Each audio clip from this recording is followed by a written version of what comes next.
All right, so let's go ahead and address this power creep situation in Honkai Star Rail. I did address this situation 4 months ago to the day, actually. Today is January 15th. Back in September 15th, 4 months ago, roughly, if my math's right, I addressed the situation in a video that had a much different narrative than this video today will have, because things were simply different back then. Even though it was only 4 months ago, things were very different, because I'm making this video today not just because things are kind of not improving for the power creep situation or the free-to-play experience, but they are going to be getting worse. And that's why I'm making this video today. So if you want a little bit of criticism for the game, if you want a little bit of aggro, you came to the right place, because we're gonna put some heat on the table today. So let's get into this thing. So real quick, I want to address the MrPokke situation that happened recently. I was already gonna make a power creep video to address the situation because I felt like it was necessary. And when I mentioned that in the Discord, somebody said, "Hey, have you heard about that MrPokke thing that happened recently with like Tectone, Gacha Smacking Tone, just that tweet he made?" And I was like, "No, I haven't. Let me go check it out. Like, do you have a link? Whatever. Blah blah blah. Let me see." And so I'm going to do that real quick right now. If you've already seen that whole drama, you don't care about my take, go ahead and skip ahead. That's fine. But I just want to get this out of the way real quick, because I felt like it's kind of like, I feel like compelled to do it, considering I was going to make the video, and this happened somewhat recently. So let's get into it. I don't have, the time to watch 6 seasons in a movie, 5 million VODs, a bajillion different videos just to make a hit piece on one guy that had a bad take one time, okay? I'm not going to do that. That's cringe, okay? I agree with MrPokke on most things that I've heard from him, but on this one, I think what's actually mostly going on is people are misinterpreting his intentions with this post, right? Kind of similar to what happened with EO, only that EO doubled, triple, quadruple down on it really, really hard, and also had some kind of really, really rude kind of things that I don't think he realized he was saying. He did not choose his words very well, and that's what people were hitting on him really hard for, and it got really out of control with that. Read his first couple of words right here, right? HSR has a power creep problem. That's the first thing he said, bro. The problem that people are having, though, is he's kind of putting it on the players by saying they're being greedy or stupid and making poor choices with what pulling power they have in the game. That's what he's implying here. But you have to understand, Pokke, that not every single player is a sweat. Most players are casuals, and they're not just kind of casual. They're super duper omega casual. You think any, real, just normal casual is even paying attention to any of our YouTube videos? Yours, myself, Tectone, anybody. You think they're watching YouTube videos about this game? Hell no. They're just like, "Oh my god, she's cute. Oh my god, she's hot. Holy shit, I'm a get me that." Like, dude, they just want to play the game and have fun. They're just out there. I guess you think maybe they're stupid. For just having fun in the game and not necessarily always pulling for meta, right? Is it stupid to just want to have fun? I don't know about that, man. I don't know if I fully agree with what seems to sort of be implied with some of the tweet, and some of the conversation surrounding what happened with the tweet, right? I agree that there is. I know what you were trying to say here. I do. I'm almost kind of trying to defend you in a way. Because I know what you were trying to do here, but I just don't think this was it, champ. I just don't think this was the way to do it. I think if you could have articulated yourself maybe a little differently, this whole situation wouldn't have exactly happened the way that it did. Because I think you're like, no offense, I'm out of touch too, to a degree, right? But I'm trying to be aware that I'm out of touch, and that my perspective is not the casual perspective. My perspective is not necessarily the free-to-play perspective. You see what I'm saying? And I think that we lose that sometimes, and we kind of aren't thinking about that when we think about the true, like neutral, just, derpy casual perspective, right? Those people, they face power creep every single day, and if they might not be making stupid decisions, they might just not have the time to play the game that much. And so they don't have a lot of pull power. And so even when a good unit finally comes along, they might just barely have enough to get one good character. But we need 4 characters on each team to clear, and we need 8 characters to clear Memory of Chaos 12. It's going to take people a long time to do that. By the time they finally get a good unit and a good team, by the time they finally built their Jing Liu team, Oh, shoot. Acheron's out. Oh, shoot. The Herta is out. Oh, man, I just finished my Jing Liu team finally. You have to think about it like that. That's what people are complaining about. That's what people are going through. I had a similar take to this, not quite blaming players necessarily for it. And I got a lot of flack for it too. So that's kind of why I'm here trying to help defend the guy in a way or what he was trying to say. Because I know I had to deal with this like 4 months ago when I went through the same thing when I posted a video. But it's way different. This guy had like, dude, 882k people. Ooh, with 2k likes. Dude, this, oh shoot, oh man, I only just looked at that. This is actually bad. Yeah, no, you had it really rough, bot. You had it really rough, man. That's pretty bad. But like, you gotta take responsibility for a couple of the words that you chose here. It is implied that you're calling people dumb when really some of them aren't dumb. The game just is not doing what it needs to do to create fun difficulty. It's called artificial difficulty. Dark Souls 2 had this same problem. Just cause a good player of that game like myself can clear it doesn't mean it was good. I never had a problem playing Dark Souls 2 because I'm a Souls player, but that game still had artificial stupid difficulty. They just put a bajillion enemies in the room and then said, here, have fun. And you just slowly kite out enemies, clearing the room, and eventually you keep going. That doesn't make the game fun, though. We want to see some enemies with fun mechanics and cool things, and we want to see the same thing in Honkai Star Rail. Okay? That's what players want. That's why this was an issue for a lot of people. Anyways, that's my take on the whole thing. I don't want to make a huge hit. I know I made this longer than I meant to, but let's move on. Let's take a look at this comment right here from yesterday's video I did on like Herta's tier list placement on the Pride Win tier list, because we ended up getting some comments about Powercreep, and I think this particular comment and some of the comments that followed help sum up what different players are feeling from different perspectives, whether it's free-to-play, veteran, or, you know, very sweaty gamer versus casual, etc. Problem is Powercreep in this game is way too fast. Like, it takes only a patch or two for a character to be replaced. A little bit of an exaggeration, but not too far off, to be honest. But the problem is the huge MOC HP scaling. It's just plain stupid. And this sentence right here is as true can be. All right? This is simply a truth. Okay? Now, me when I lie. This is a pretty funny comment. But I mean, come on. He just exaggerated a little bit here at the beginning. He's not really fully lying.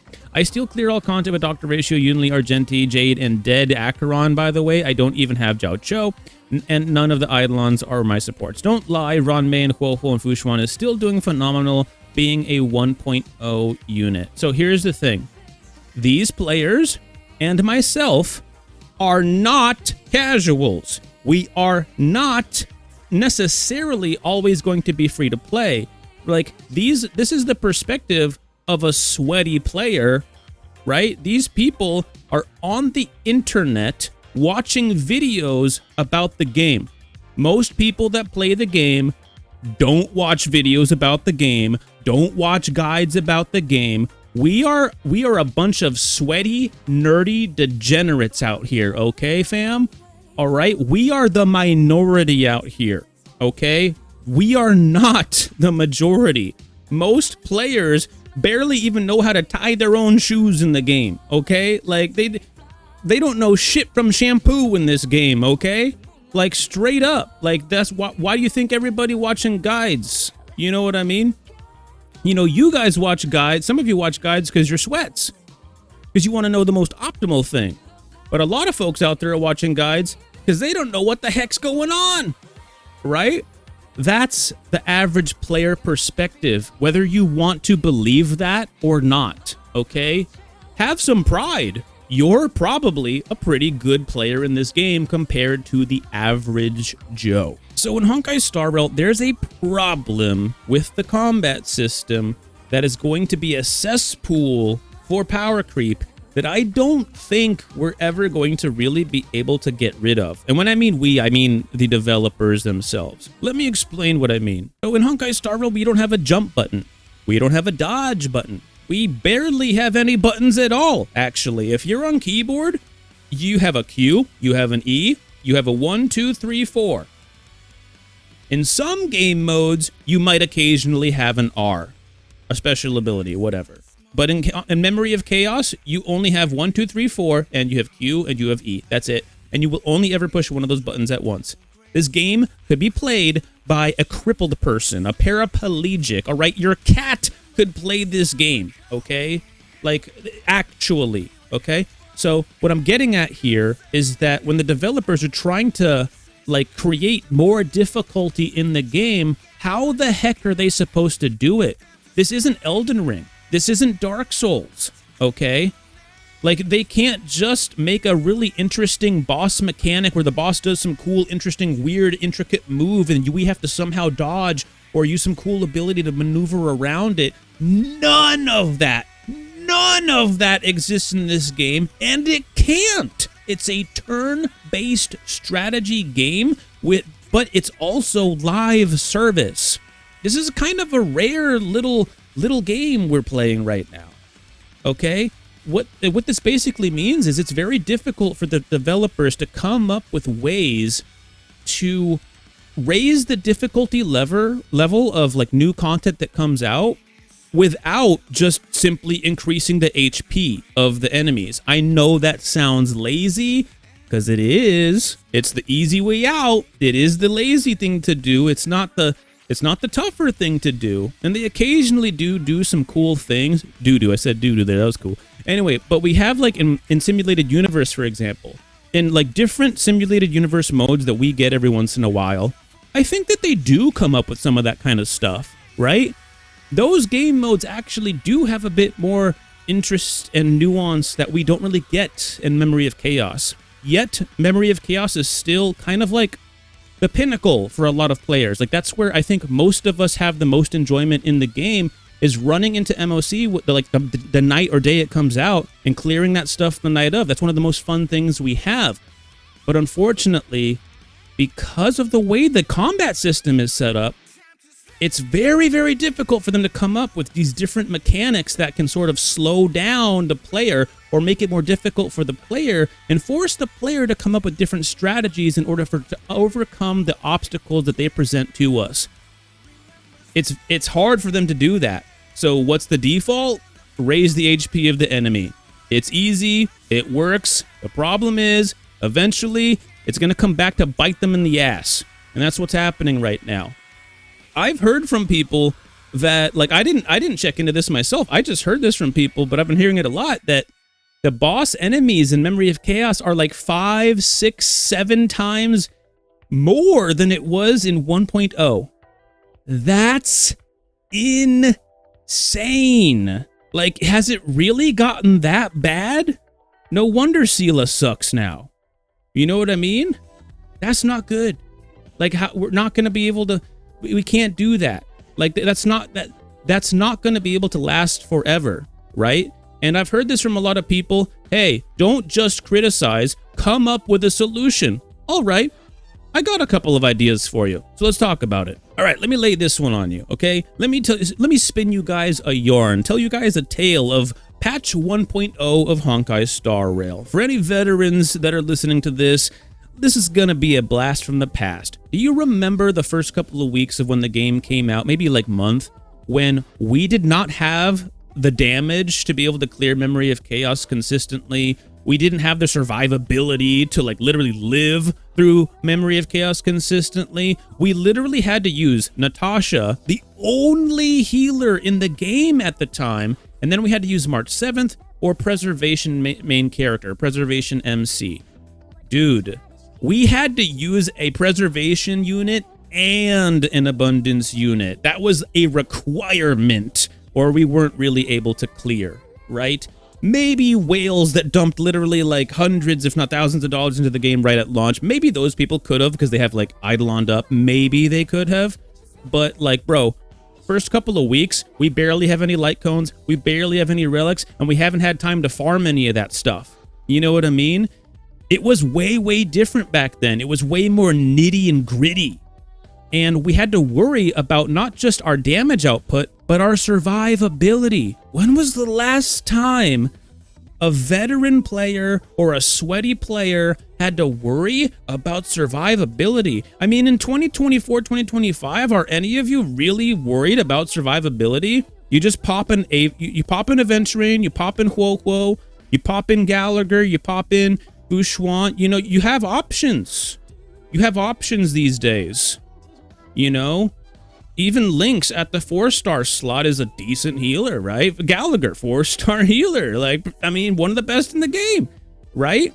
And so we have those options to solo sustain right now. But what if the bosses dealt more damage rather than have more HP?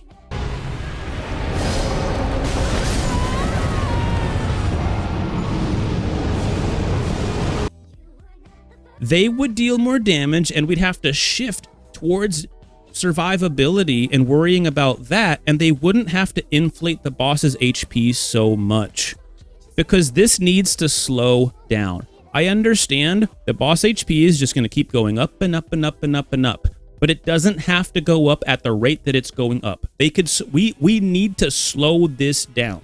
And I think one way to do that is to try a Memory of Chaos where the boss HP is not as high as it normally is, but their damage output is nutty, okay? And we have to worry about our survivability for the first time in a while, right? And because we're going to have to blow skill points towards survivability, they can lower the enemy HP so that we don't have to worry about dealing the boss 20 million damage in order to clear. Maybe we'd only have to deal like 10 million or 8 million or something. Something significantly less than what it is right now, but with actual mechanics and different strategies that we'll have to implement that we haven't had to do since 1.0.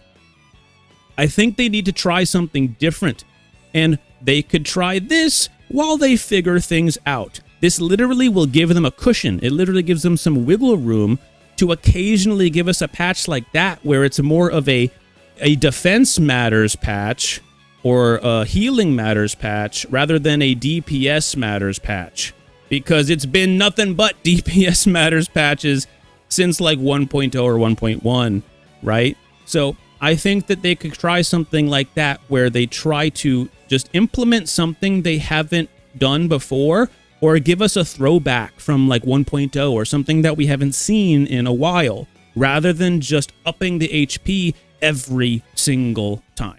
So another idea I was working with is that Hoyoverse could actually just implement some strategies they've already used before in the past. Some mechanics that can slow down gameplay, but that don't slow it down so much that it becomes like a nuisance, if you know what I mean.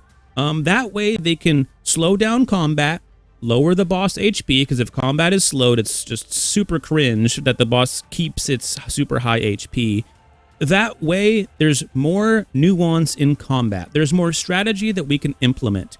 We can bring specific characters into combat that we wouldn't have otherwise brought in a normal circumstance, right? We can bring Lynx or Locha into combat so they can cleanse a debuff that the boss enemy or that some other enemy puts onto us. Because if we kept that debuff, it might slow us down so much that we can't clear the content, or it hurts one of our enemy or one of our allies too much, one of our characters too much. Or we could bring in a character like Luca or a character like Pela that has a dispel to dispel a boss ability or an enemy ability that is buffing them up too much. You know what I mean? And if they have that buff, it's a little bit too hard to clear, right?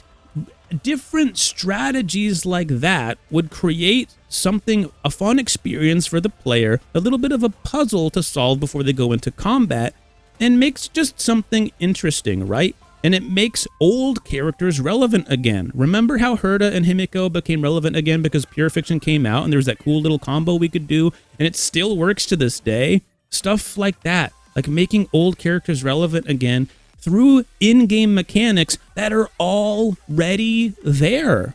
And they could just add more abilities like that into the game as time goes on. This will slow down gameplay. The enemies don't have to have as high of HP, and this will slow down the HP inflation that they've been using for so long. In fact, they could actually revert back and lower the HP if they slow down combat enough. Obviously, there's a fine line there. If you slow down combat too much with crowd control, it's going to be so annoying that players will hate it more than they hated the HP bloat, okay? So they would have to play test it a little bit in order to find out kind of like where they would have to set certain things, which is probably why they keep just doing HP bloat and HP inflation, because it requires extra work that they probably just don't feel like doing. And I'll admit, it's a Hoyoverse game. It's a multi-billion-dollar company. Bro, you can afford to figure this out, okay? Hoyoverse, you can afford to figure this out. There's no excuse, okay? Just do it. Now, the one criticism I do have about the suggestion I just gave is that if Hoyoverse takes advantage of that kind of strategy, what they might do is they might put in a enemy mechanic that might force us to have to pull the new character just to have an ability to counter the Memory of Chaos mechanic. Could you imagine how cringe that would be? Oh my god, that would grind my gears. So we got to be careful with some of the strategies that like are implemented. It could be worse than the HP inflation, believe it or not. So we could be sitting here all day talking about all these different things that we could throw into the game. If you guys have some input that you want to introduce to the conversation for this power creep situation, I guarantee you that we'll be talking about this again, because it's only going to get worse from here. Now, I don't know if you remember me saying earlier in the video that things are only going to get worse from here. Well, part of that is because Hoyoverse plan their games very, very far in advance. Like, we're doing 3.0 right now, and I don't know why players think like, oh, we're in 3.0, so they're working on 3.1 right now, so it's ready to go for next patch, right? No. They could be done with everything from 4.0 right now, and they might be storyboarding ideas for 5.0. You got to think about it like that. This is a multi-billion-dollar company. You think they can drag their feet with the content they're putting out? Hell no. So when we talk about them wanting to implement different things and put different things into the game, it's gonna usually, even if they say, oh yeah, we're gonna do that, we'll acknowledge that, we'll do that, it might take them a while before we eventually finally see it in the game, if they ever even do it, right? So even if they want to address the power creep situation, it might be a little bit before we actually see it implemented into the game. They have the ability to kind of override previous decisions they made and actually come through and do something like that, but we have no guarantee they actually will. So just keep that in mind as far as all of this is concerned. And another reason why things are only going to get worse is, well, I mean, I don't know if you guys saw the tier list video I put out yesterday or anybody else's opinion on the Herta. She's absolutely cracked. She's one of the best DPSs in the game, if not the best DPS. Like that is a conversation we are having right now as a community.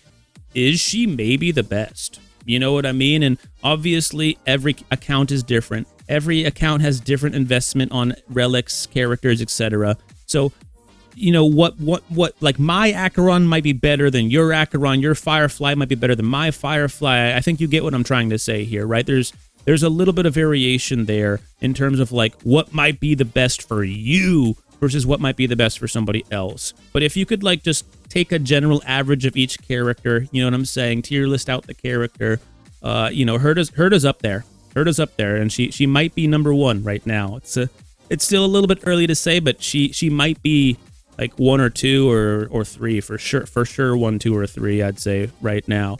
And this is 3.0 part 1, homie. Okay, we have remembrance characters coming out soon, bro. Actually, we just got remembrance main character. We just got remembrance MC. Like the meta is developing and shifting right now into new metas. We had the break effect meta and the follow-up meta for Penacony, right? We're going to be getting remembrance, and like we can see from Herta that AoE is going to finally make its mark on the game, which it hadn't really done before except for in Pure Fiction. Look at Herta. She's an erudition character, and she's smacking everybody around like she's the boss lady of the town. Like, she coming through all big boss lady, smacking everybody around, bitch slapping everybody across the face. She don't care. It's her game now. You know what I'm saying? Like, it's the Herta show now. for gosh darn sake. And it's only gonna ramp up from here. It is 3.0 part 1, okay? Even if part 2 or maybe like 3.1 part whatever, like bro, trust me when I say this, okay? I'm not gonna spoil anything for you guys, but it is only gonna keep ramping up for the foreseeable future, and we don't know when it's gonna change.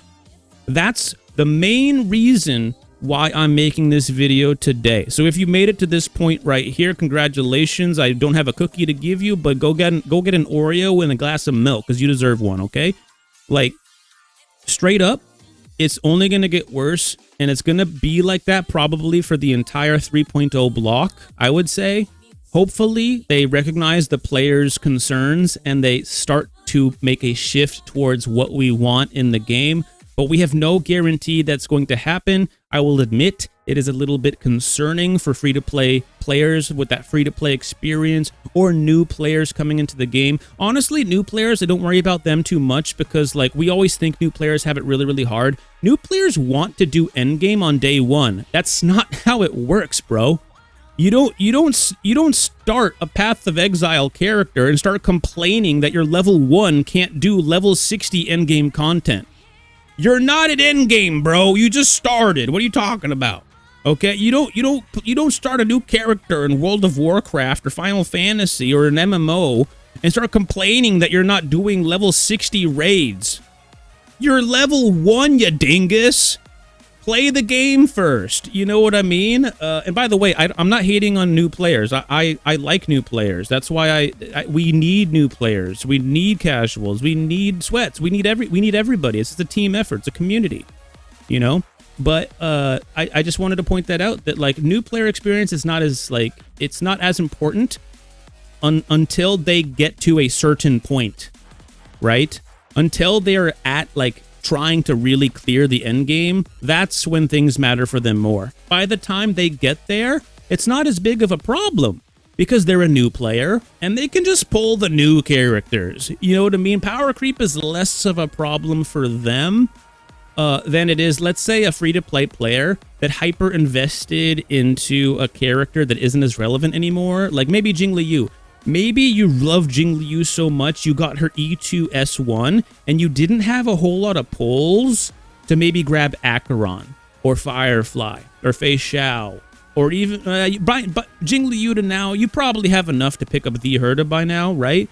But casual free-to-play players that don't play the game super duper often, they got it kind of rough right now because they might have dropped a bunch of pulls back in the day into a character that doesn't really work that well anymore. And do they have enough pulls right now to get the new stuff?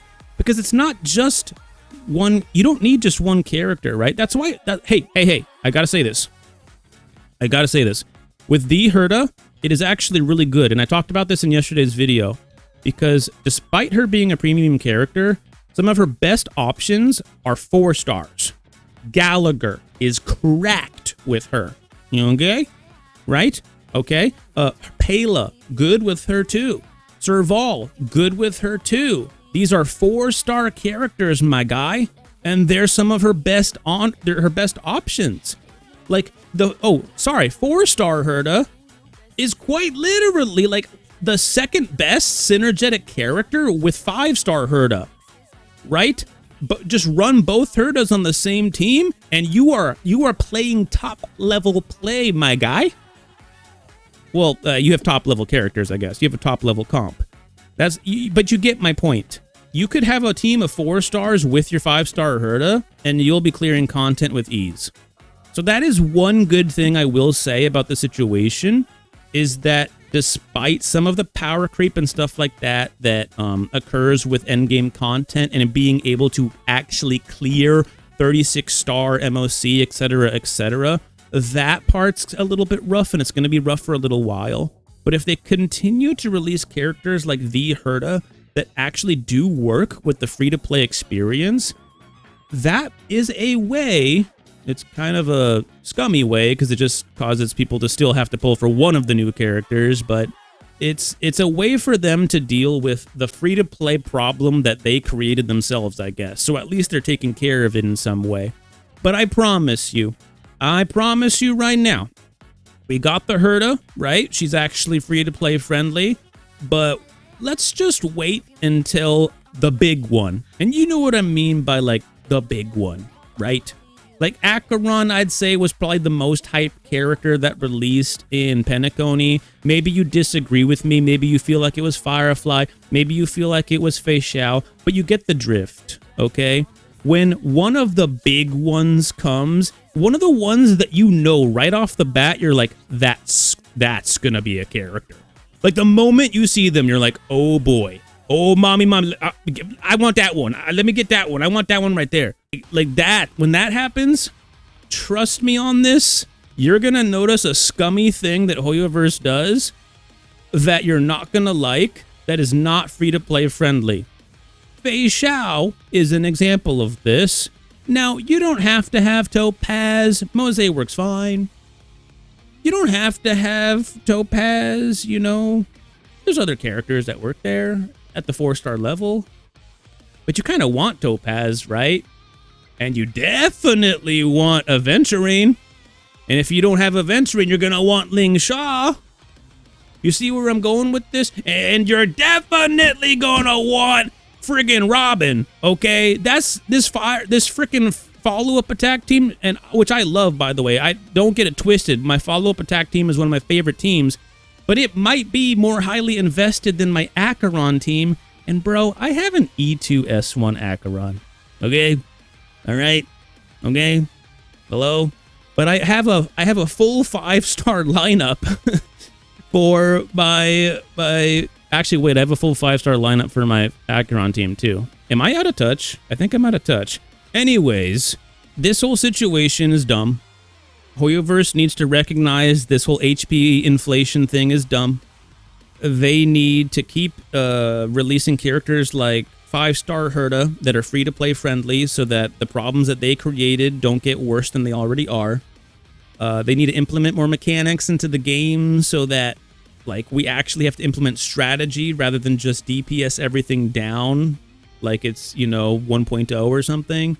We want to see something like more interesting, more new. We don't want to see the lazy way out of just HP scaling every single time. We want to see something interesting in combat.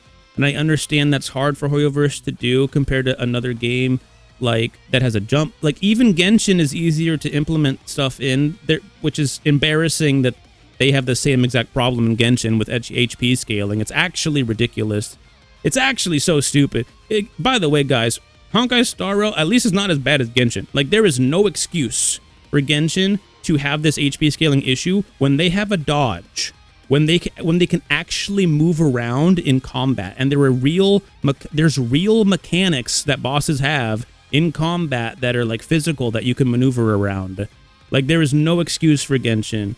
At least Honkai Star Rail, it is harder for them to implement, so they're trying to figure it out as they go. You can kind of tell they are, because like sometimes they'll implement something cool, sometimes they won't. It's a bit of a mess, but yeah. Anyways, y'all let me know what you think about this whole power creep situation in Honkai Star Rail. If you're a believer, some people still don't believe it exists. It does exist to some extent. I understand there are a lot of people out there that are over-exaggerating the power creep thing, and they're being honestly big old babies about the whole thing. But to say that it doesn't exist is just simply disingenuous, okay? It does exist, and it's going to get worse, and it's going to get worse pretty soon. Anyways, I'll see you guys in the next one. Like and subscribe if you like this kind of stuff. Peace out.